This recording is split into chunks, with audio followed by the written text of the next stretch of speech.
all you Health and PE 1 folks.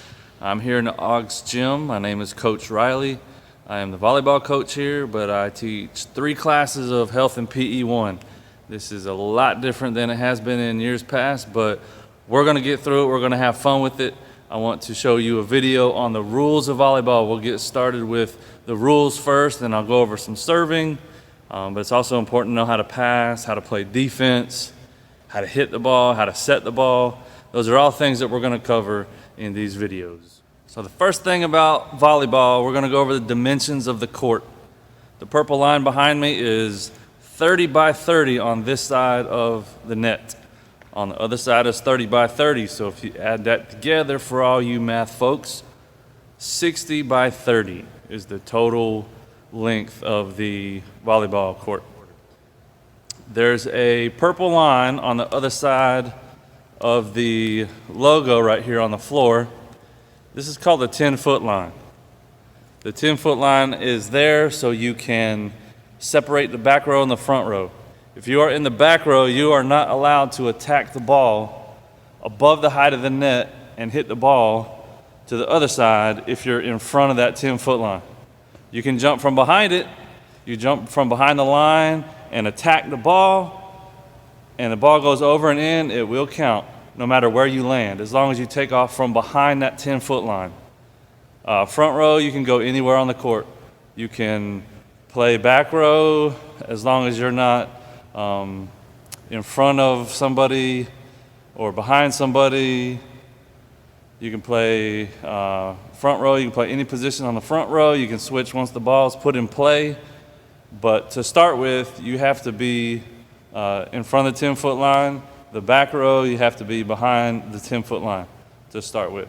But like I said, when the ball is put in play, the server make contact with the ball on the serve, then you can go anywhere. Back row can go anywhere in the back row. They can switch positions as long as they stay in the back row.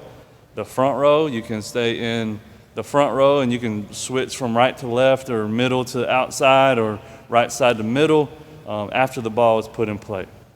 So that's why you'll see some people switching in and out. So that 10-foot line is very important. Back row, you got to stay behind it to jump and hit. They do, colleges and high-level Olympics and stuff like that, they will run some plays for people in the back row. But if you notice, they will jump from behind the 10-foot line, and sometimes they'll land close to the net still, but they're jumping from behind the 10-foot line. In the game of volleyball, if the ball lands on the court, it's obviously in. Or if it lands off the court, it's obviously out. So if it's over here, it's out. If it's over here, it's in. But what if it lands directly on the line? If it lands on the line, that ball is considered in. If it lands on the line, the ball would be considered in play. Normally this is our practice net, but normally there's an antenna that goes directly up from the line, and it'll be an antenna that goes up this way. The antenna is meant to be an extension of the line. If the ball hits the antenna, it is out. If somebody is over here, let's say my right side hitter is swinging, and just imagine there's an antenna on where that white tape is on the right side of the net. If they hit the ball and the ball hits the antenna, the refs are going to call the ball out of bounds. So the antenna is out, the lines are in. If it hits out, it's obviously out. Let's talk about rotations. I'm standing in serving position number 1. This is right back of the court. So that's the middle front up there. That's right front. I'm in right back. That's middle back. That's left back. And that's left front. So when we rotate, after I serve, if I win a point for my team, I will keep serving. If I lose the point, we will stay where we're at. When we get the ball back, let's say we lose a point, I serve it into the net, the other team gets a point, they get a ball, the other team rotates, they serve it to us, they serve it out of bounds. When we get the ball back, I will rotate to position number 6. Right back is position 1, right front is position 2. Position 3 is middle front, position 4 is left front, Position 5 is left back, and I'm standing in middle back in position 6. The reason I rotate this way is because the next server, which would come from right back, or they'll come from right front to right back, and they will serve next. So we only rotate when we get the ball back. We do not rotate if our person serves and scores. We do not rotate when we lose the point. We only rotate when we get the ball back. Also, for rotations, we rotate clockwise. So we will rotate like a clock. So if I'm standing right now in position 1, I just got done serving. The other team gets the ball, they serve it out of bounds. We're getting the ball back. I'm going to move to this position. So I'm in middle back right now, and my teammate is serving. If we do that again, when it's time for us to rotate, when we get the ball back, I will move to left back. Then I'll move to left front. Then I'll move to middle front, and then right front. So you rotate clockwise every time you get the ball back. Rules at the net are very important so we don't have injuries.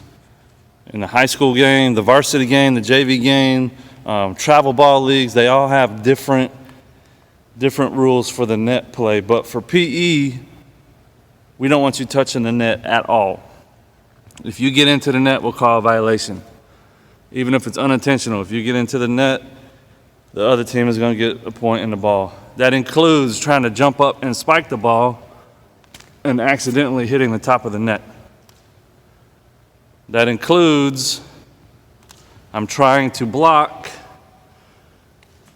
and I hit the top of the net, or even hit it in the bottom of the net as I'm bringing my hands down from a block. Net violations will be the other team's ball automatically. Also, there's a white line underneath the net which divides the two courts.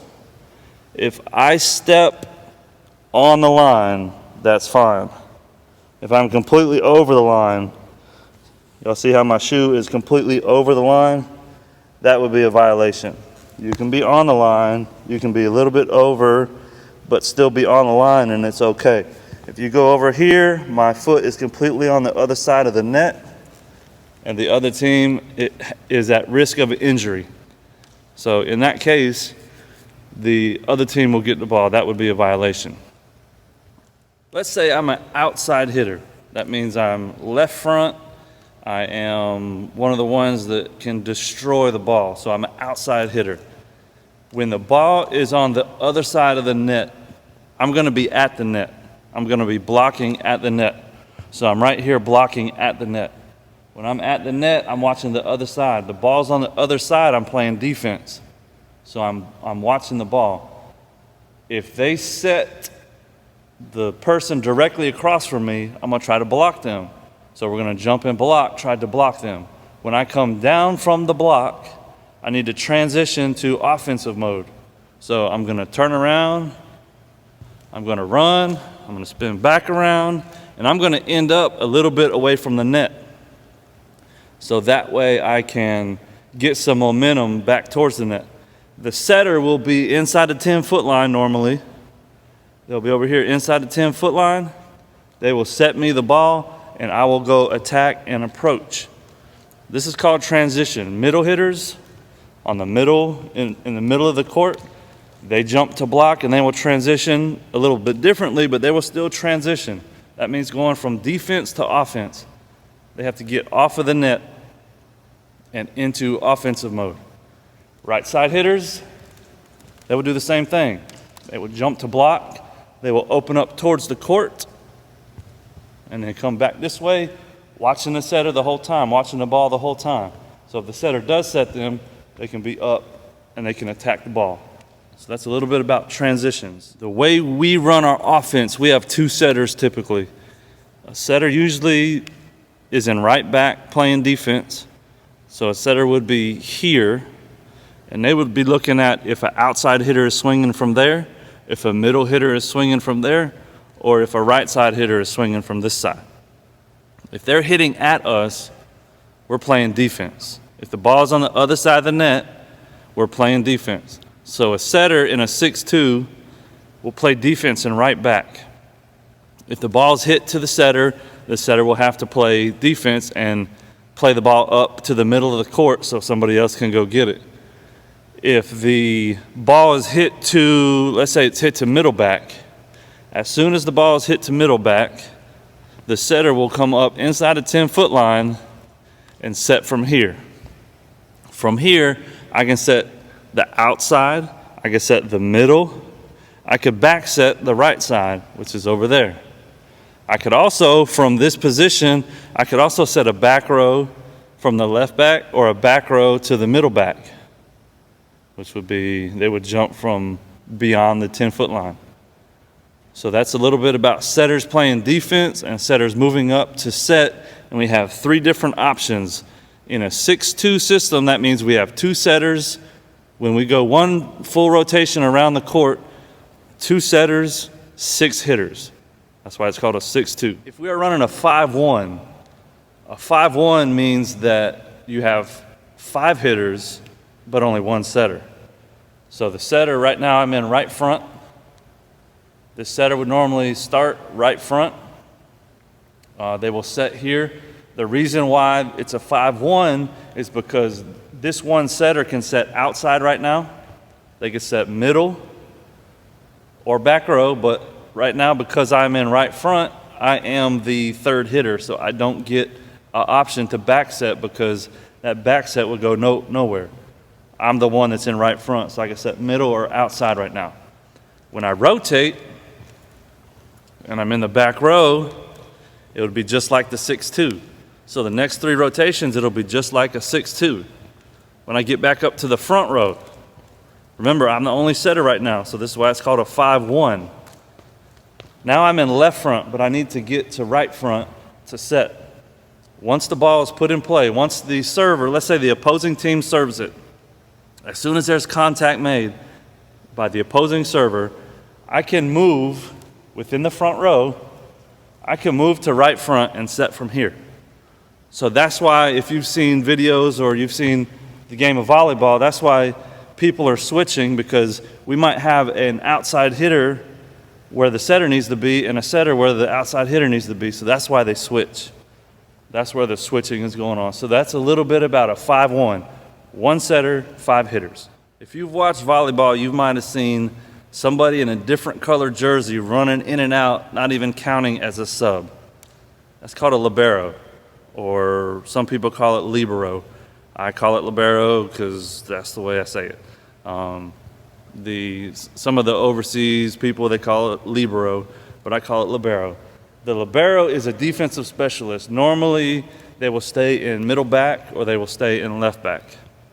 The reason why they're able to run in and out is because they don't count towards the total number of subs. So once it's a dead ball, the ball has been scored by either team, waiting for the next serve, they can run onto the court. The player that they're replacing runs off the court, and that's a legal play for volleyball. It's a substitution, but it does not count as a substitution. So we have the libero is the defensive player, the best defensive player on your team most of the times. Sometimes they'll play in left back, sometimes they'll play in middle back, but they can run onto the court and not be counted as a sub. So that's why that different colored jersey girl keeps running in and off of the court. All right, let's move into the serving part of volleyball. When you serve in volleyball, it's one of the most important things that you can do to get the ball in, because if you don't, the other team gets a point, and you will not have the ability to score points off your serve. When you serve in volleyball, you have total control of the ball. Your toss, your swing. In other aspects, when you're playing defense like this, a girl is hitting it at you, or somebody is hitting it at you. So you don't have control of where they hit it. You have to react. But when you serve, you don't have to react to it because it's your toss. You have complete control of your toss and your swing. So when you toss, if you're right-handed, you'll have your right hand up, try to get it up, back, and ready. We use those cues right there, back and ready. We use those at the varsity level, JV level. Your left hand will be holding the ball if you're right-handed. You'll just switch it around if it's the other way. You can toss with one hand, you can toss with two hands. It's up to you. I usually prefer teaching tossing with one hand because this way my arm is already back and ready. I want to be in this position, arm back and ready. My palm is facing the ceiling. When I toss the ball, I'm going to take a step and I'm going to come through keeping my elbow back. And when I make contact with the ball, I'm going to be basically like in high five mode right here. It's a position where I am making complete flat contact with the ball like this. I do not want to use a fist. I've seen a lot of people do this in PE. If it hits a knuckle and goes that way, you have no control of that. So it's a lot harder to control a ball that you hit with a fist. We're going to try to open our hand up and spread our fingers out. This does not cover as much area on the ball. So we want to spread our hand out and we want to make a solid contact like that so we can get the ball up and over the net. Also, your contact point is important. Also, your rotating your hips and getting your arm in position to hit the ball for power. We talk about our body weight transfer from our right foot to our left foot. We talk about hips for power. So body weight transfer, hips for power, arm back and ready, and solid contact. Those are our 4 things that we talk about on the varsity level even. So here's what it's going to look like when you put all of that together with a good toss. I will do a couple to show you. Good toss, arm, watch my arm, it gets back and ready fairly early, as soon as I toss it. And I follow through. So notice the toss, the high contact, the ball goes over the net. If you're having trouble with locating the ball and hitting it too low, I'll show you what that looks like. This is one of the common mistakes that we have, that people hit too low and the trajectory of the ball will go under the net or into the net. An easy fix for that is to get the ball a little bit higher. We want to contact the ball almost fully extended. If we are here, you're going to see more of what I just showed you. If you fully extend and get the ball out in front of you, that shouldn't happen that much unless you're not strong enough. It should be up high and it goes over the net and in. If you know how to serve standing on the ground, in class we would also teach you how to jump serve. Jump serving is more fun. It makes the game more interesting. In PE it's a little different because you got varying levels of how good people are and their experience level. But in a varsity game, we have most of our girls that are able to jump serve. So I'm going to go over the footwork. I'm going to go over how you contact the ball on a jump serve. We use a 4-step approach on the jump serve. When you're jump serving, you're going to go ahead and get the ball out in front already. You're going to have the ball out in front, kind of like we do with our regular serve. So you're going to look like this. Once you're here, you're going to take a step with your right foot, a step with your left foot, and then you're going to toss. I will show you what the full body view of that looks like here in a little bit, but you're going to take a right step, a left step, toss. So we say right, left, toss, and then we say right, left, hit. So right, left, toss, then you're going to take 2 more steps, a right step, a left step. You're going to gather, and you're going to make contact with the ball. Let's see if we can do this properly. Right, left, toss, right, left, hit. You do not have to hit this one very hard. Let me change the angle a little bit. You do not have to hit this one very hard to be effective. This is called a jump float, a 4-step jump float. Right, left, toss, right, left, hit. You also don't really have to jump very high to make this effective. Right, left, toss, right, left, hit. Right, left, toss,